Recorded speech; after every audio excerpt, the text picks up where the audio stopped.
नमस्कार दोस्तों, आप देख रहे हैं जनवार्ता यूट्यूब चैनल। स्वागत है आपका एक और नई वीडियो में।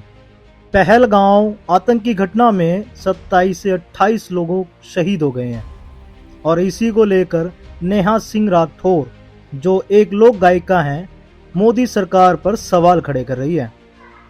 लोक गायिका नेहा सिंह राठौर ने मोदी सरकार पर इतने बड़े सवाल खड़े करे हैं कि आज तक कोई भी इतना दुस्साहस सरकार के खिलाफ नहीं कर पाया।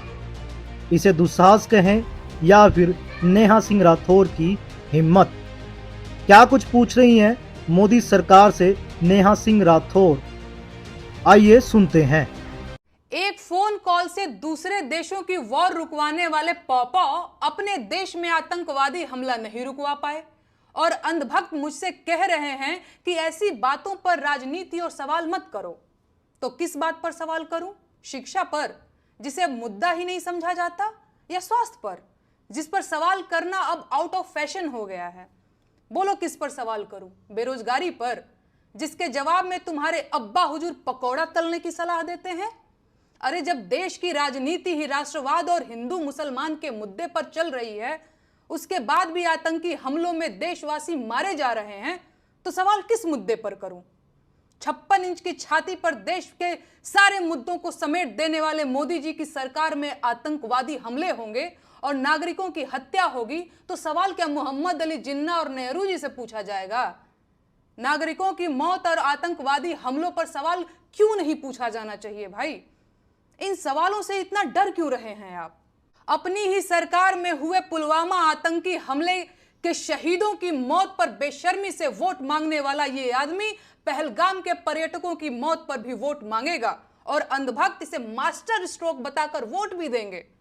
लेकिन इनका कहना है कि सवाल नहीं पूछा जाना चाहिए। बस 2-4 दिनों की बात और है, भक्तों के पॉपो पहलगाम आतंकी हमले पर रोते हुए बिहार चुनाव की नींव डालते दिखेंगे और अंधभक्त वो बिहार चुनाव में रोते हुए ढोंगी जी की रील शेयर करते दिखेंगे। नेहा सिंह ने जैसे ही अपनी ये वीडियो अपने सोशल अकाउंट एक्स हैंडल पर डाली, बीजेपी समर्थक लोग नेहा सिंह को कमेंट करके सलाह देने लगे कि आप सरकार से कोई भी सवाल ना करें और साथ ही साथ नेहा सिंह को देशद्रोही भी बताने लगे।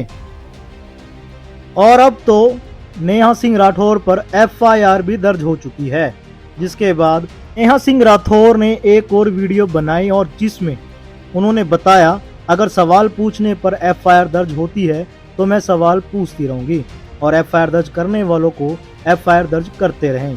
क्या देश में यही सिस्टम चलेगा कि अगर कोई सरकार से सवाल करेगा और उस पर मुकदमा दर्ज हो जाएगा? क्या सरकार से सवाल करना देशद्रोही है या मुकदमा झेलना पड़ेगा? पहलगाम हमले के जवाब में अब तक सरकार ने किया क्या है? मेरे ऊपर एफआईआर। सरकार मेरे ऊपर एफआईआर करवाकर असली मुद्दों से ध्यान भटकाना चाहती है। क्या ये बात समझना इतना मुश्किल है? अरे दम है तो जाइए आतंकवादियों के सिर लेकर आइए। अपनी नाकामी का ठिकरा मेरे कपार पर मरने की कोई जरूरत नहीं है। जैसे लोकतंत्र में एक एक वोट जरूरी होता है, वैसे ही एक एक सवाल भी जरूरी होता है और सरकार को सारी दिक्कत मेरे सवालों से है, इसीलिए वो मुझसे सवाल पूछने से रोकना चाहते हैं। असली सवाल ये है कि पहलगाम हमले के जवाब में आपने अब तक किया क्या है? कितने आतंकवादियों के सिर लेकर आए आप? देश ने आपको पाकिस्तान जाकर बिरयानी खाने के लिए चुना था क्या? है कोई जवाब? दरअसल नहीं है। बस हर सवाल के जवाब में नोटिस भेज दो, एफआईआर करवा दो, गालियां दिलवा दो, नौकरी छीन लो, अपमानित कर दो, डरा दो। इसे आप राजनीति कहते हैं? अगर ये राजनीति है तो फिर तानाशाही क्या है? मैं इस देश की जनता से पूछना चाहती हूं, क्या यही पाने के लिए आपने वोट दिया था कि सवाल पूछने पर आपको देशद्रोही और गद्दार कह दिया जाए? भाजपा देश नहीं है, प्रधानमंत्री भगवान नहीं है।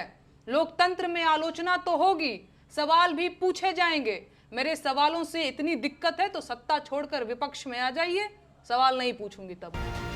आप लोगों का क्या कहना है इस पूरे मामले पर? आप हमें कमेंट करके जरूर बताएं। वीडियो अच्छी लगी है तो लाइक करें और शेयर करें और ऐसी बहुत सी वीडियोस देखने के लिए हमारे चैनल को सब्सक्राइब जरूर करें।